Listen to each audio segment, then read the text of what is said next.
Ciao, it's Liz from SimpleItalianCooking.com. So I've been promising you to do a little video on the induction burner that I use in many of my videos. And so I'm taking the time to do that. This is called an induction burner. Let me take this off. And we've been using these for a few years now. This is our third one. I often use two at the same time, depending on what I'm making for dinner or whatever. So we do have experience with them. This is our latest one, is called a Duxtop, D-U-X-T-O-P.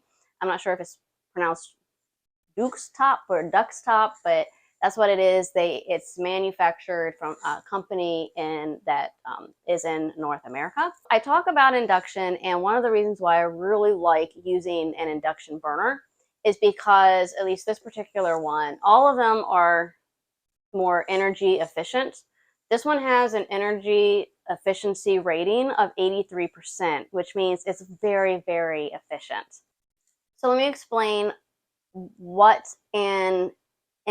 how an induction burner actually works. So unlike when I heat up a regular stove, it heats up the entire element. Okay, regardless of what I have on it, it's going to heat up the entire thing.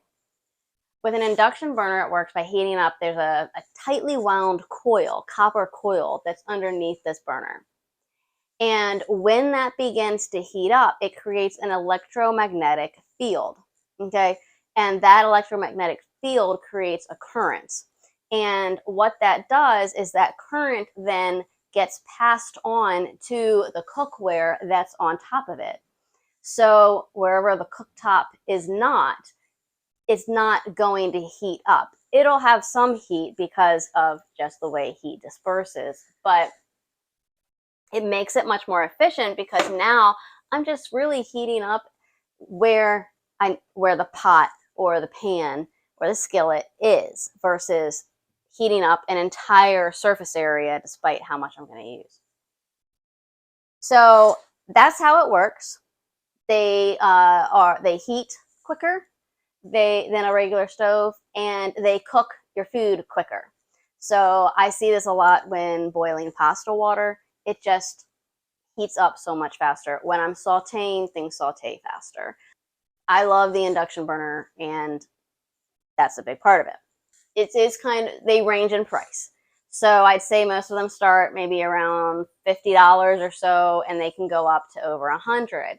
And it really depends. They have induction burners that are two side by side, which I think are really cool, although I've never used those.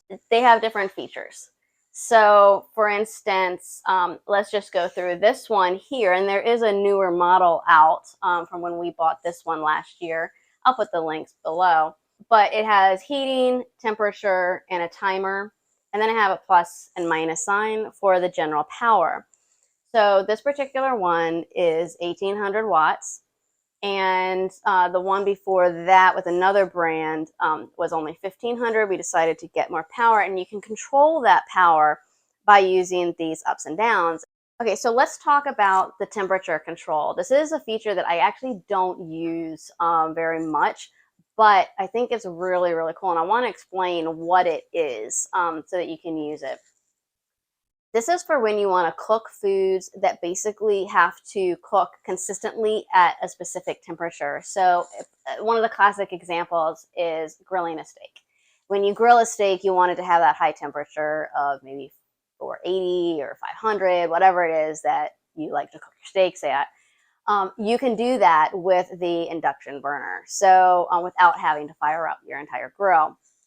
Now, I do not like to do that type of grilling inside our kitchen. It's very small, smells up the house. We have a small house, but it is something that you could easily, because this is an induction burner, it's so portable. You can take it out on the balcony or onto your deck. You can take it with camping or whatever may be the case, and you can grill your steak, your fish, whatever it is. But it does keep that temperature at a consistent level. So that's really cool. Okay, some things to watch out for when using these is really determine what size diameter that you want. Most of them are pretty standard. This is, you can't see that, but this one is 8 inches wide diameter, and your minimal is 5. So for instance, I can use my small saucepan and it fits right in there. And this is a perfect example of how the induction burner is better than a regular cooktop because it's only going to heat this inner part because this is where it's touching. And it can go wider. So you can have here, okay, same thing. And then I can go as wide as this particular pot. So you want to make sure in pot. So you basically want to make sure that you're getting the right size. So look at that. It will probably cost a few more dollars, but again, it's probably worth it if you see yourself using this. And if you're wondering, like, will it actually heat up something of this size? The answer is absolutely yes. I boil potatoes in here or make pasta sauce in here using this and the induction burner. I don't usually ever use my stovetop, only if I just don't have the room for the induction burners, depending on what it is that I'm making. So another thing that I need to talk about is if you're going to buy one of these, you need to make sure that your cookware that you're using is compatible with an induction. Now, all inductions are the same. So it's not like it has to be compatible with this, but it won't be compatible with another model. It's not like that. Instead, what it is you just simply, if you're not sure what you have, all you have to do is just take a magnet, and if it sticks to the bottom of the pan, you're safe. You can use that on your induction burner. Enameled cast iron and cast iron will work. So again, just make sure that it's able to stick with the magnet. So these are very easy to clean. All you need to do is simply wipe it down with a cloth. You don't want to use anything that's abrasive. You treat it, because it is a glass top, you want to treat it the same as you would a glass stove top. Okay, so be careful not to use anything too abrasive, but it is very easy to clean. Another thing to look out for is to make sure that it actually has an on and off switch or button, and not one that just simply comes out where you have to turn it on and off by unplugging. You really don't want that. Another thing that's really nice about the induction burner is it's a safety feature that when the pot, and this is what you want to look for when searching them out, make sure they do this, if they have an auto shut off. So this particular one, if I have a pot here and it's running, if I take it off and I go drain my pasta and I forget about this, turning this off, in 60 seconds, it will automatically shut off because it's recognized that it no longer has that connection and that pot on top. Another thing that I do want to recommend, if you do choose to use an induction burner, is where do you put it? You would want to put it anywhere that you would want to put a stove. So like I make sure I do this under a vent or exhaust vent. Do not do it under, like, over here, because I don't want the steam affecting our cabinets. And along those same lines, you also, as just a safety, this is a personal tip, I learned this the hard way, is if possible, have your cooktop on lock, because that way, in case if you do accidentally happen to turn something on and you're using this on the cooktop, you don't want this to melt on the bottom, which, yes, I'm speaking from experience. Fortunately, not much damage was done and we were okay. So if you're wondering who would actually use one of these, and the answer is, well, anybody. But a lot of times they are used in dorms, small places, so that would be like dorms or studio apartments, people that just would naturally have a small cooking area. They're very popular for RVs and for cooking outside or camping, if you go camping. If you do plan on carrying this with you and traveling with it, see if it comes, or if you can purchase a traveling case for it. That way it just kind of protects your investment and you don't have to worry as much about it accidentally breaking. It can be a little loud, but it's not unbearable.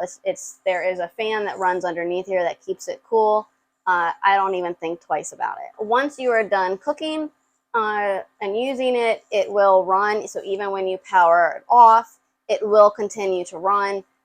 the fan in order to properly cool it down.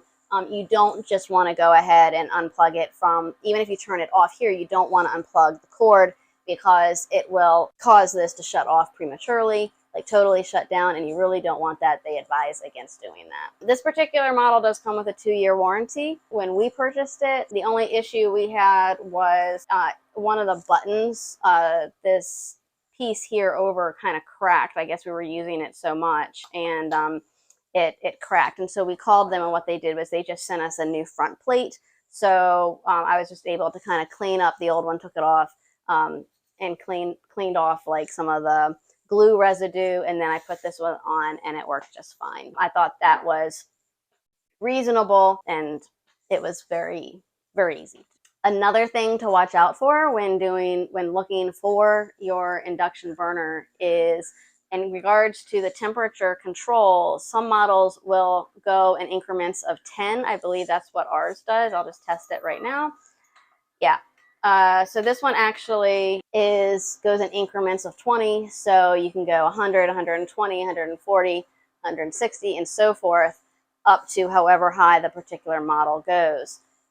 Other models, and you'll pay more for it, but will have more fine tuning in regards to those increments. So I've seen models that can do 5 increments, so 120, 105, 125, 130, 135. So I'm doing increments of 10. Keep an eye on that if that's something that is going to be important for the type of uses that you're going to have. Well, I hope you found this video helpful in not only just learning about this particular model, but also just about induction burners in general and why I use them for so much of my cooking that you see in my videos. Well, I hope that was helpful. Thanks for watching. Ciao.